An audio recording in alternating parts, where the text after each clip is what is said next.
సంబరాల సందర్భంగా సంక్రాంతిని ప్రజల్ని ఆనందపరచాలనే కార్యక్రమాలు చేయటమే తప్ప జనసేన నాయకులు, తెలుగుదేశం నాయకులు విమర్శిస్తున్నట్టుగా దీన్ని డబ్బులు సంపాదన కార్యక్రమాల్లో మేము ఉపయోగించము. That is not my character. ఏదో లాటరీ టికెట్లు అమ్ముతున్నానని, దానిలో ఏదో కోటాను కోట్ల రూపాయలు సంపాదిస్తున్నాననేటువంటి మాట నా మీద పోటీ చేయడానికి వచ్చినటువంటి వస్తాదు గారు మాటినటువంటి మాటలు. అలాంటి పిచ్చి పనులు చేసేటటువంటి మనిషిని కాదు. నా నియోజకవర్గంలో 10 సంవత్సరాల నుంచి ఉంటున్నాను. 5 సంవత్సరాల నుంచి శాసనసభ్యుడిగాను, 2.5 సంవత్సరాల నుంచి మంత్రిగాను పనిచేస్తున్నారు. డబ్బులకు కక్కుర్తి పడేటటువంటి మనస్తత్వం నాకు లేదు. డబ్బులు కక్కుర్తి పట్టమో, పదవులు కక్కుర్తి పట్టమో పడి పార్టీలు మార్చి దేశాన్ని కొల్లగొట్టేటటువంటి పద్ధతుల్లో నేను ఉండను. కన్నాలేయటం నాకు కుదరదు. అది కూడా గుర్తుపెట్టుకోమని మనవి చేస్తున్నాను. సంక్రాంతి సంబరాల కార్యక్రమంలో వినోదం కోసం దాన్ని ఏమంటారు, లక్కీ డిప్లాంట్ తీస్తాం.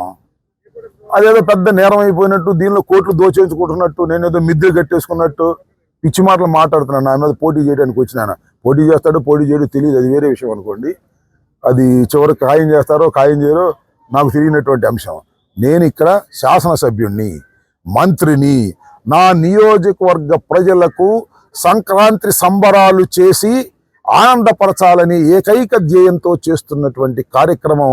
ఈ కార్యక్రమం చూసి కడుపు మండి అసూయతో మాట్లాడుతున్నారు జనసేన, తెలుగుదేశం నాయకులు తప్ప దీనిలో ఇలాంటి విషయాల్లో కక్కుర్తి పడేవాడు కాదు ఈ అంబటి రాంబాబు అని నా సత్తెనపల్లి ప్రజలకు తెలుసు. ఎక్కడి నుంచో వచ్చినా ఏదో చెప్తుంటాడు, పెద్ద సీరియస్గా పడిచుకోండి, ఎన్ని ఎంక్వైరీలు చేసుకోమని లాస్ట్ టైం కోర్టులో కూడా వేశారు. I don't care all these things. నాకు ప్రజలు ముఖ్యం, ప్రజలకు సంబంధించినటువంటి విషయాలు ముఖ్యం. సంక్రాంతి సంబరాలు ఏ నియోజకవర్గంలోనూ జరగని విధంగా, ఈ రాష్ట్రంలో ఏ నియోజకవర్గంలో జరగని విధంగా నేను చేస్తాను. ఇది నా ఆనవాయితీ. ఇవాళ నుంచి కాదు, 6 సంవత్సరాల నుంచి చేస్తున్నాను. ఇంకా 6, 10 నేను బతికినంత వరకు చేస్తాను. ఇది ఒకటి.